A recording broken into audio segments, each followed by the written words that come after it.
नमस्कार दोस्तों आज मैं आपके लिए एक नई कहानी लेकर आ रहा हूँ। मराठी भाषा से हिंदी में ट्रांसलेट की गई ये सच्ची कथा है और इसमें एक इंजीनियर बेटा अपनी खुशी के लिए अपना घर बार बेचकर बूढ़े पिता को अकेला छोड़कर विदेश चला जाता है। तो सुनिए आज की कहानी एंकर नवीन पांडे की जुबानी। पागल भिखारी। हमेशा की तरह डॉक्टर विजय आज भी परिसर के बाहर बैठे भिखारियों की स्वास्थ्य जांच में व्यस्त थे। स्वास्थ्य जांच करवाने और मुफ्त में दवाओं के इंतजार में सभी भिखारी लंबी कतार लगाए खड़े थे। अनायास ही विजय का ध्यान परिसर के एक कोने में बैठे बुजुर्ग की तरफ गया, जो एक बड़े से पत्थर के ऊपर बैठे थे। घुंघराले बाल, बड़ी बड़ी आंखें, पतली नाक और शरीर पर सादे कपड़े लेकिन साफ सुथरे। कुछ देर तक उन्हें देखने के बाद डॉक्टर विजय को यकीन हो गया कि वो भिखारी नहीं हैं। उनका दाहिना पैर टखने के पास से कटा हुआ था और पास ही उनकी बैसाखी भी पड़ी थी।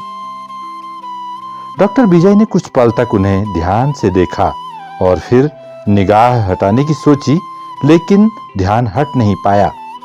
मन बरबस उन्हें देखते रहने को करने लगा। डॉक्टर विजय उन्हें देख रहे थे। जब भी कोई राहगीर आता, बुजुर्ग को कुछ दे जाता और वो उसे रख लेते।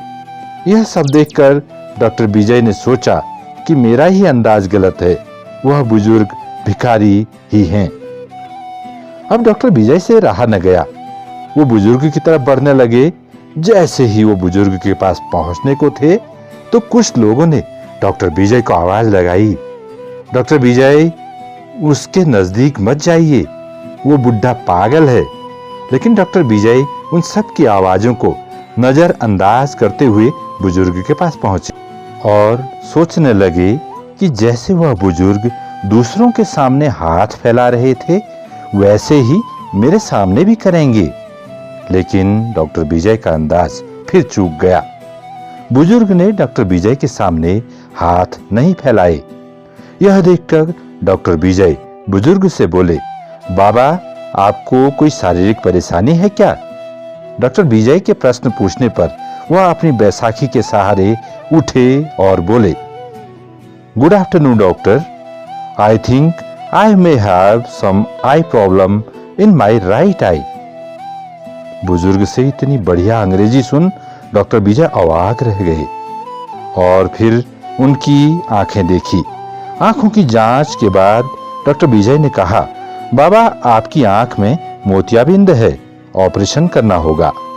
बुजुर्ग बोले, oh, cataract, I had cataract operation in 2014 for my left eye in Priya hospital. Doctor Vijay ने पूछा, बाबा, आप यहाँ क्या कर रहे हैं? बुजुर्ग बोले, मैं तो यहाँ रोज ही 2 घंटे भीख मांगता हूँ सर। डॉक्टर विजय ने बुजुर्ग से कहा, ये तो ठीक है, लेकिन क्यों बाबा? मुझे तो लगता है कि आप पढ़े लिखे हैं। बुजुर्ग हंसे और हंसते हुए बोले, पढ़े लिखे? और ठहाका मारकर हंसते हंसते अचानक चुप हो गए।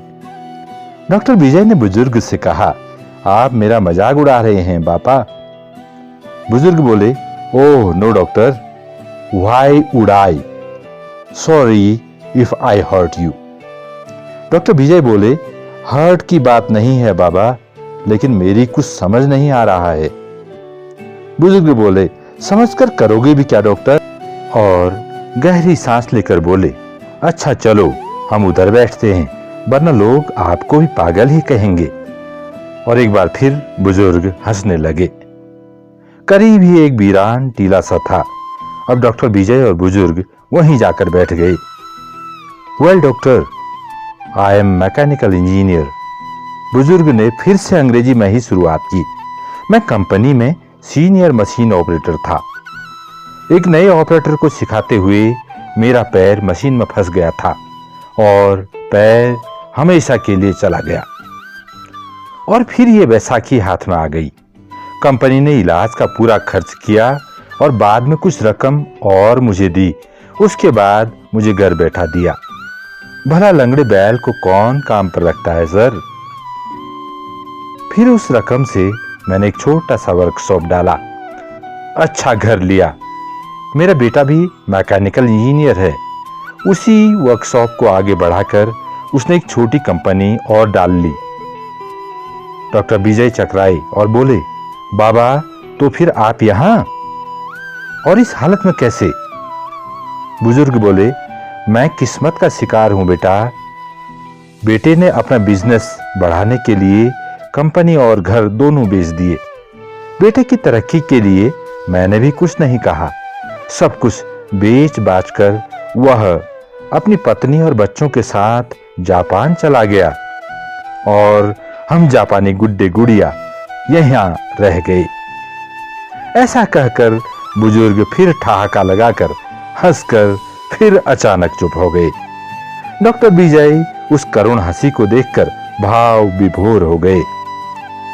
ऐसी हंसी भी होती है? डॉक्टर विजय को जीवन में पहली बार ऐसा अनुभव हुआ। डॉक्टर विजय ने स्वयं को संयत करते हुए बुजुर्ग से कहा, लेकिन बाबा आपके पास तो इतना हुनर है, जहां लात मारें वहां पानी निकाल दें। अपने कटे हुए पैर की ओर ताकते हुए बुजुर्ग बोले, लात कहां और कैसे मारूं, बताओ मुझे। बाबा की बात सुनकर डॉक्टर विजय बहुत शर्मिंदा हुए और उन्हें खुद बहुत बुरा लगा। बात को आगे बढ़ाते हुए डॉक्टर बोले, आई मीन बाबा आज भी आपको कोई भी नौकरी दे देगा, क्योंकि अपने क्षेत्र में आपको इतने सालों का अनुभव जो है। बुजुर्ग प्रत्युत्तर में बोले, हाँ डॉक्टर, और इसी वजह से मैं एक वर्कशॉप में काम करता हूँ। 8,000 रुपये तनख्वाह मिलती है मुझे। डॉक्टर विजय बोले, मेरी तो कुछ भी समझ नहीं आ रहा बाबा, तो फिर आप यहाँ कैसे? बुजुर्ग ने गहरी सी सांस ली और बोले, सुनो डॉक्टर, बेटे के जापान जाने के बाद मैंने एक छोटी सी टिन की झोपड़ी वाला घर किराए में ले लिया। वहां मैं और मेरी पत्नी रहते हैं। उसे पैरालिसिस है, वह उठ बैठ भी नहीं सकती। मैं 10 से 5 नौकरी करता हूँ, शाम को 5 से 7 इधर भीख मांगता हूँ और फिर घर जाकर तीनों के लिए खाना बनाता हूँ। बुजुर्ग की बात खत्म होते ही डॉक्टर विजय ने बुजुर्ग से आश्चर्यपूर्वक पूछा, बाबा अभी तो आपने बताया कि घर में आप और आपकी पत्नी हैं, फिर आप ऐसा क्यों बोल रहे हैं कि तीनों के लिए आप खाना बनाते हो? बुजुर्ग की आंखें डबडबा आई और बोले, हाँ घर में तो हम 2 ही प्राणी हैं, लेकिन तीसरी के बारे में सुनो। मेरे बचपन में ही मेरी माँ का स्वर्गवास हो गया था। मेरा एक जिगरी दोस्त था, उसकी माँ ने ही मुझे अपने बेटे की तरह पाला पोसा। 2 साल पहले मेरे उस जिगरी दोस्त की रोड एक्सीडेंट में मौत हो गई। उसकी 95 साल की माँ को मैं अपने साथ अपने घर ले आया, तब से वो भी हमारे साथ ही रहती हैं।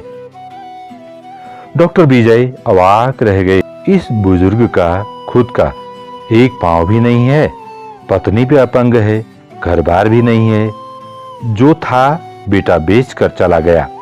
उसके बाद भी ये अपने दोस्त की बुजुर्ग माँ को भी अपने साथ ले आए। सोचते सोचते डॉक्टर विजय का गला रुधा आया और अश्रु बहने लगे। और थोड़ी देर बाद खुद को संयत करते हुए डॉक्टर ने बुजुर्ग से एक और प्रश्न कर दिया, बाबा एक बात बताइए, बेटे ने आपका घर बेच दिया, वर्कशॉप बेच दिया, खुद का बिजनेस बढ़ाने के लिए आपको सड़क पर लाकर खड़ा कर दिया, क्या आपको उस पर गुस्सा नहीं आता? बुजुर्ग ने ध्यान से डॉक्टर के चेहरे को देखा और बोले, नो नो डॉक्टर, अरे वो सब मैंने उसी के लिए ही कमाया था, जो उसी का था उसने ले लिया, इसमें उसकी गलती कहाँ है? डॉक्टर विजय ने बुजुर्ग के धीरज भरे चेहरे को देखा और बोले, लेने का ये कौन सा तरीका हुआ भला? सब कुछ ले लिया, ये तो लूट हुई। अब आपके यहाँ भीख मांगने का कारण भी मेरी समझ में आ गया है बाबा। आपकी तनख्वाह के 8,000 रुपयों में आप तीनों का गुजारा नहीं हो पाता, इसीलिए आप यहाँ आते हो। बुजुर्ग बोले, no you are wrong doctor, 8,000 रुपये में मैं सब कुछ मैनेज कर लेता हूँ, लेकिन मेरे दोस्त की माँ को डायबिटीज और ब्लड प्रेशर की तकलीफ है। उनकी दवाइयाँ चल रही हैं, बस 8,000 रुपयों में उनकी दवाइयाँ मैनेज नहीं हो पाती। मैं 2 घंटे रोज यहाँ बैठता हूँ, लेकिन भीख मैं पैसों के अलावा कुछ भी स्वीकार नहीं करता। मेडिकल स्टोर वाला उनकी महीने भर की दवाएं मुझे उधार देता है और यहाँ 2 घंटे में रोज जो भी पैसे मिलते हैं वो मैं रोज मेडिकल स्टोर वाले को देता हूँ। डॉक्टर विजय का गला फिर भर आया और बुजुर्ग से बोले, बाबा, किसी दूसरे की माँ के लिए आप रोज यहाँ भीख मांगने आते हो? बुजुर्ग बोले, दूसरे की? अरे बचपन में उन्होंने मेरे लिए किया और अब मेरी बारी है। मैंने अपनी वाइफ और माताजी से कह रखा है कि 5 से 7 तक मुझे एक नया काम मिला है। डॉक्टर विजय ने मुस्कुराते हुए कहा कि अगर उनको पता लग गया कि 5 से 7 आप भीख मांगते हो तो बुजुर्ग बोले, अरे कैसे पता लगेगा? दोनों तो बिस्तर पर हैं। मेरी हेल्प के बिना वे करवट तक नहीं बदल पाती। यहां कहां पता करने आएंगी? हा हा हा हा। बुजुर्ग की बात पर डॉक्टर को हंसी आई, लेकिन डॉक्टर ने उसे छिपाकर कहा, बाबा, अगर मैं आपकी माताजी को अपनी तरफ से नियमित दवाएं दूं तो ठीक रहेगा, आपको फिर भीख भी नहीं मांगनी पड़ेगी। नो डॉक्टर, आप भिखारियों के लिए काम करते हैं। अगर आप माँ जी को दवाई देंगे तो माँ जी भी भिखारी कहलाएंगी। मैं अभी समर्थ हूँ, डॉक्टर उनका बेटा हूँ। अगर कोई मुझे भिखारी कहे तो मुझे मंजूर है, लेकिन उन्हें भिखारी कहलवाना मुझे कतई मंजूर नहीं। ओके डॉक्टर, अब मैं चलता हूँ, घर जाकर खाना भी बनाना है मुझे।